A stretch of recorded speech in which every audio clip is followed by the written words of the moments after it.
Olá, sou José Fortunati, em nome da Fundação da Ordem Social, estou apresentando o curso livre de Gestão Pública, Conhecendo a Máquina Pública. Hoje vamos para o módulo 9, que trata sobre segurança pública, um item fundamental no nosso cotidiano, muito incompreendido porque as pessoas muitas vezes não sabem exatamente do que estamos tratando na segurança pública e qual é a função do prefeito, do governador do estado e do presidente da República. Por isso vamos tratar sobre isso. O que é segurança pública? Segurança pública é o chamado estado de normalidade, ou seja, nós temos que ter uma normalidade no estado para que a segurança ela realmente exista. Segundo, é o usufruto de direitos. Isso significa que a gente possa estabelecer com a sociedade os direitos que temos conquistados nas constituições, federal, estadual, nas leis como um todo, e usufruirmos disso. Mas, de outro lado, é o cumprimento dos deveres. Normalmente a gente fala muito em direitos e não falamos em deveres. Naturalmente, nós temos que colocar isso numa balança para que deveres e direitos estejam devidamente equilibrados. Tratamos neste item da chamada insegurança. Naturalmente, a segurança pública existe quando existe a insegurança da população, do indivíduo.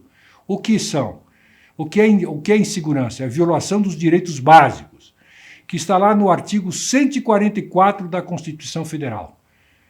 A segurança pública é dever do Estado, direito e responsabilidade de todos. Temos com isso que preservar a ordem pública, a incolumidade das pessoas e do patrimônio. Então, este conceito de segurança pública, consolidada e consagrada pela Carta Maior, é que dá as diretrizes de como a segurança pública deve ser organizada no país. Pois vamos entender um pouco como a segurança pública se organiza, quais são os seus órgãos. Vamos começar pela Polícia Federal, que é ligada ao Ministério da Justiça, ou seja, Governo Federal, Ministério da Justiça, Polícia Federal. Qual é o papel da Polícia Federal? Apurar infrações penais da ordem política e social. É uma tarefa extremamente importante. Segundo, é prevenir e reprimir o narcotráfico. Ou seja, a Polícia Federal tem este papel de prevenção e repressão do narcotráfico. Terceiro, Polícia Marítima, Aeroportuária e de Fronteira. É a Polícia Federal que faz. E, por último, a Polícia Federal é a chamada Polícia Judiciária da União. É o que faz as investigações em nome da União. Outras atribuições da Polícia Federal, para termos uma ideia. Os crimes cibernéticos, que têm aumentado de uma forma assustadora em todo o mundo. O combate à pedofilia, infelizmente também tem crescido de forma muito forte. A parceria com a Interpol, que é a Polícia Internacional que atua em todos os países. E também os crimes contra os povos indígenas, ou seja, é a Polícia Federal que está encarregada deste item. Como também faz a fiscalização da chamada segurança privada, ou seja, dos grupos privados de segurança, quem faz a sua fiscalização é a Polícia Federal e também a lavagem de dinheiro. Temos ainda a Polícia Rodoviária Federal, que é específica para controlar as rodovias federais, a Polícia Ferroviária Federal, preciso dizer que é ligada às ferrovias, a Polícia Civil, e a Polícia Civil aqui já entra exatamente no aspecto da segurança no Estado. A Polícia Civil é encarregada do policiamento judiciário estadual, ou seja, faz as investigações. A Polícia Civil está subordinada ao governador e sempre, obrigatoriamente, a Polícia Civil é dirigida por um delegado de carreira. Lembrando, atividade nos estados. Nós temos também nos estados a chamada Polícia Científica, ou mais conhecida como Polícia das Perícias, que faz as perícias para buscar os comprovantes, buscar as ações, buscar provas que embasem os processos. E temos a Polícia Militar. A Polícia Militar, conhecida em todo o país, fardada, que faz o policiamento extensivo, que aparece para tentar coibir as ações violentas. No Rio Grande do Sul é conhecida como Brigada Militar. É força auxiliar e reserva do Exército e subordinada ao governador do estado. Temos, além disso, o chamado Corpo de Bombeiros. O Corpo de Bombeiros faz a defesa civil e combate a incêndios. Também, na órbita municipal, já dando um salto para o município, a Guarda Municipal. Segundo o artigo 144, parágrafo 8º da Constituição Federal, é papel da Guarda Municipal zelar pelos bens, serviços e instalações do município. Até bem pouco tempo atrás, a Guarda Municipal era desarmada, ou seja, o Guarda Municipal não podia andar armado. Mas lá, em 2014, através da Lei 13.022 e depois com um despacho feito pelo ministro Alexandre de Moraes, as guardas municipais passaram a ter também o porte de armas. Vamos falar de um outro tópico que é muito específico, que é a Força Nacional de Segurança Pública. Criada há bem menos tempo, ela visa o quê? A cooperação entre União e Estados. A força entra em ação sempre que for solicitada por um determinado governador ou pelo ministro da Justiça. Como essa força é composta? É composta por policiais federais, policiais militares, civis, bombeiros e peritos, ou seja, há uma transversalidade nesta corporação para que ela possa atuar de forma temporária em alguns estados. Não podemos, dentro do conceito de segurança, esquecer das chamadas Forças Armadas. Alguns tratam das Forças Armadas num outro tópico, mas como nós sabemos que as Forças Armadas têm como responsabilidade maior a defesa da pátria, eu resolvi incluir as Forças Armadas que estão previstas lá no artigo 142 da Constituição Federal nesse tópico da segurança, porque ela faz defesa da pátria, faz a garantia dos poderes constitucionais. Isto é fundamental ser lembrado a todo momento. As Forças Armadas fazem a garantia dos poderes constitucionais e a garantia da lei e da ordem. Temos também um novo conceito, um conceito que aprimorou a relação entre estados, União e municípios na área da segurança pública, que foi a criação do SUSP. Que é SUSP? É o Sistema Único de Segurança Pública, que, na verdade, procura fazer com que a política nacional de segurança pública ela esteja devidamente coordenada, através da Lei 13.675 de 2018, ou seja, é uma lei muito nova, mas que deu um salto de qualidade nesta relação entre municípios, estados e União, no que tange, no que diz respeito ao sistema de segurança pública. Até bem pouco tempo atrás, as forças de segurança basicamente não dialogavam entre si. Guarda Municipal de forma estanque no município, Polícia Civil, Brigada Militar, como exemplo, estanque no estado, Polícia Federal e os demais órgãos estanques em âmbito nacional. Agora não. Com o SUSP, nós criamos um sistema muito concreto de integração para ações preventivas e também repressivas, quando é necessário na área de segurança.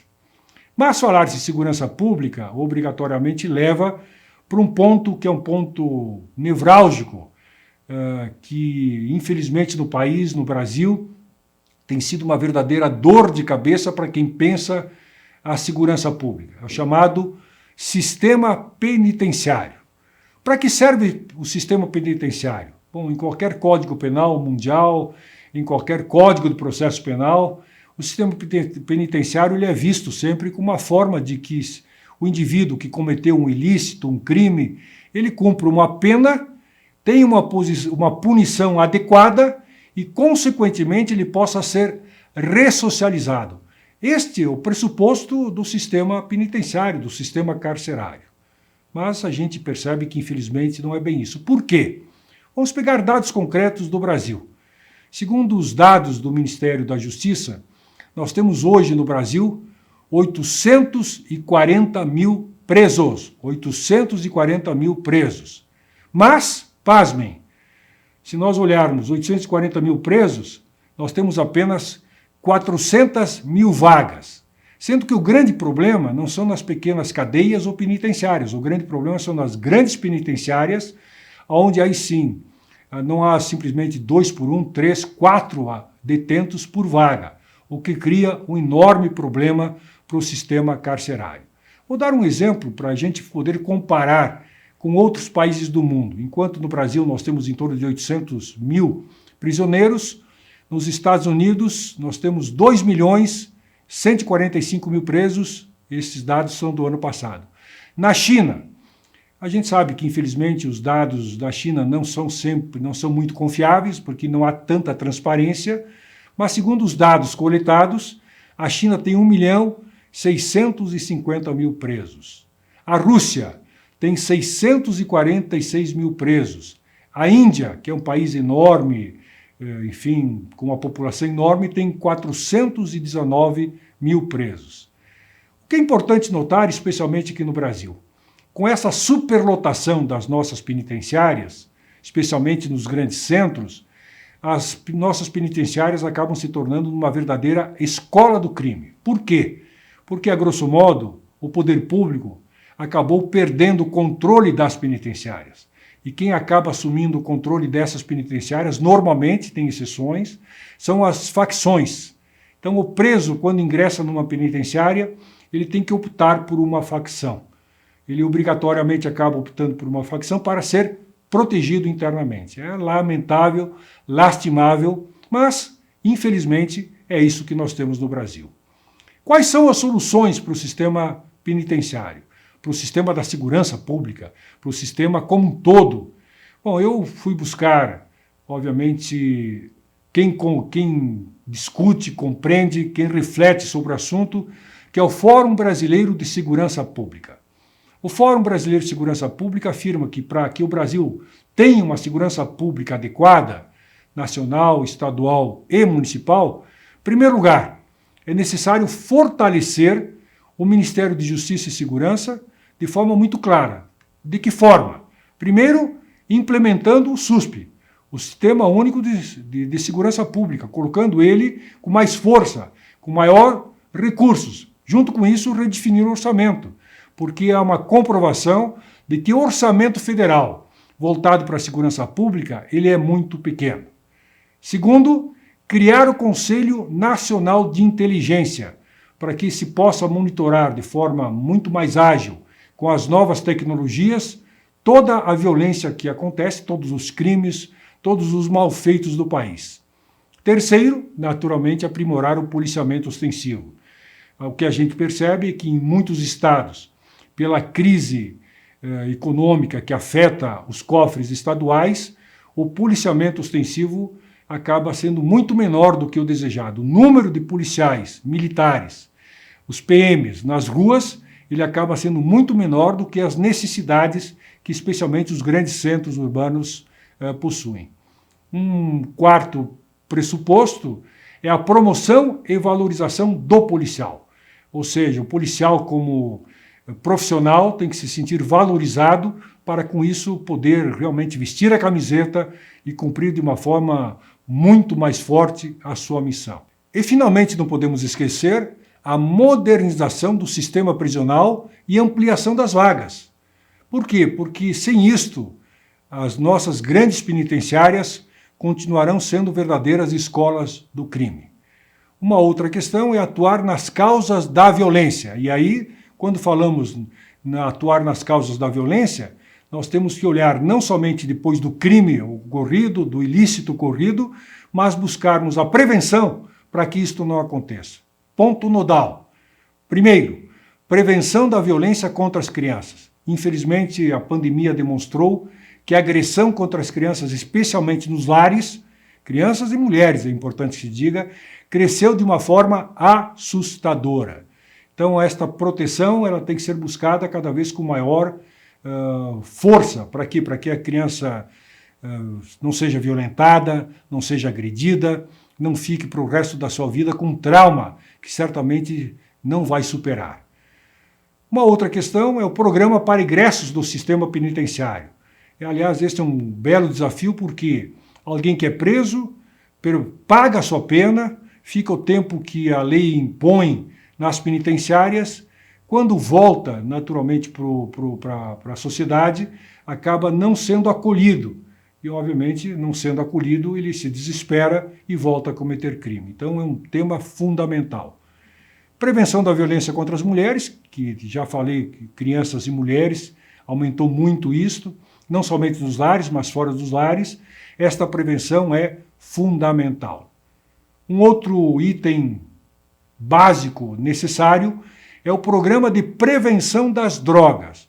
Ou seja, primeiro, impedirmos que as drogas entrem no país, realmente monitorando melhor as nossas fronteiras, monitorando de forma mais adequada os aviões que por aqui chegam, ou seja, coibindo para que a droga chegue no país. Segundo, para que ela seja distribuída. Naturalmente, nós temos que tratar o traficante de uma forma muito rigorosa, diferente do dependente, que precisa especialmente do atendimento assistencial, do atendimento da saúde.